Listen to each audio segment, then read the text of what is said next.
Salam hörmətli izləyicilər, sizinlə mənəm Yaşar Şirvani. Qorxu adlı bəşəri bir hissə həsr olunmuş şeirimi sizlərə təqdim edirəm. Hələ də içimizdə qorxu adlı vəsvəsə, İnsanoğlu acizdir bu kabusu yenməsə. Allahdan qorxmayanlar salmış bizi zillətə, necə bu imansızlar qan utdurur millətə. Toplumun batıb səsi çoxu əsir yesirdir. Qorxu nədən yaranır? Hələlik bu da sirdir. Ancaq bir şübhəm qalır, desəm olmaz qəbahət. Qorxuludur görünür hər şeydən çox səfalət. Zəlzələ qorxutmuyur, şimşəklər çaxsa nə qəm.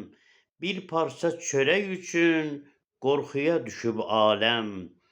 Bu bir tək bizdə deyil, insanlığın niyyəti, qorxuya tabe olmuş bəşərin zehniyyəti.